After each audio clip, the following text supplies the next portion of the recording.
Another day, another keyboard switch review, and this time with a twist. Today we're looking at a linear switch by Thic Thock. I was already excited by the premise of these switches, but upon further research, I have come to learn that these switches are in fact called the Ms Piggy switches. Ms Piggy? Yeah, Ms Piggy. Are you good, Kermit? Yeah. It's just that I miss her, Rob. Oh, Kermit. I'm so sorry. Yeah, just please refrain from saying that name. It's still a touchy subject. Anything for you, Kermit. Anything for Kermit. The ALS switches, in short, are incredibly fun. I did a live stream in which I took a look at these. You can follow me on Twitch, by the way. And I put them all into my QK65 with all the foams and an alley plate. And I gotta say, I was thoroughly impressed right off the bat.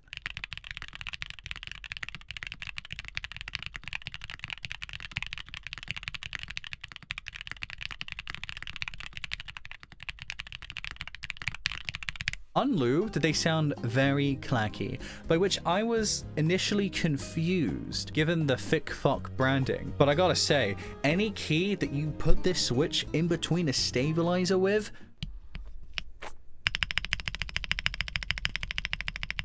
incredible. I would argue that running these switches stock without even having to do anything to them is impressive. They sound even better lubed. Now, we gotta talk materials because every switch review, we have to talk about the materials. The top and bottom housing are made of a custom nylon blend, the top housing being milky and the bottom housing being pink. The stems are pink and are made from POM. But interestingly, the springs here are a 20mm 62 gram spring, which when I initially pressed down on them, I thought they were heavier than my Gateron Ink Black V2s, despite those switches having an 18mm 70 gram spring. It may feel this way because of the longer spring, and due to it being longer, the return time from being bottomed out could feel longer. That's the working theory that I have, but feel free to correct me in the comments down below. I didn't spend a whole lot of time with these switches stock, unfortunately, as I began to immediately lube them on stream.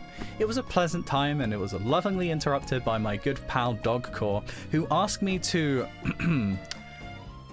taste test a switch.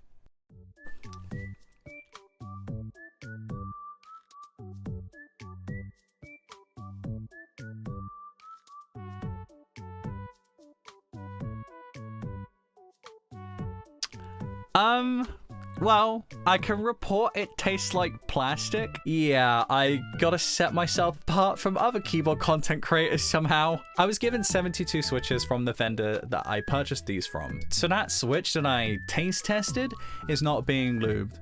Thank fuck. In a previous video, I actually discussed my methods for lubing linear switches, for which you can see at the top right hand side of the screen in the cards. When I tell you my jaw hit the floor when I put a switch in between the stabilizers when I done lubing them,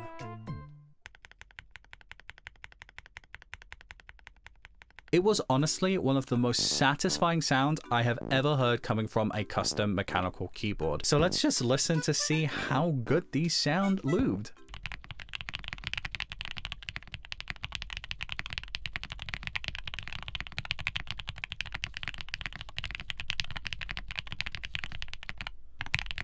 And just for shits and giggles, here's how they sound with a POM plate and the PBT keycaps too.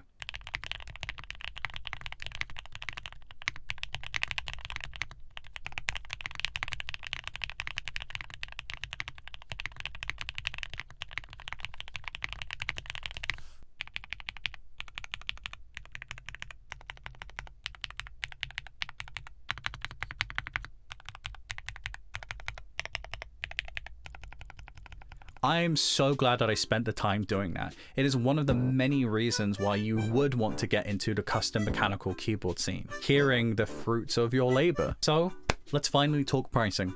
I managed to snag these for around £22.50 for 70 switches during a Black Friday sale that keycaps were having. And to disclose, at the time when I ordered these, I was not an affiliate with keycaps. But now I am, as of recording this video. Feel free to use the link in the description down below or offer code OYETSROB to save 10% off your first order of £10. Anyways, affiliate segment over. So that price roughly puts them at around 32p a switch. making these really competitive against more expensive switches. To clarify, they are now at their regular price of £33 for 70 switches, which is roughly 47p a switch. So do please bear that in mind when you're thinking about picking these up. For context, Alpaca V2 switches, another popular linear switch also manufactured by JWK, can be had for as low as £38 for 70 switches, which is 54p a switch. The pricings here are based on vendor prices in the UK at the time of recording, though the prices may vary in your region. My honest thoughts with these switches is that I love how much FOC that they produce.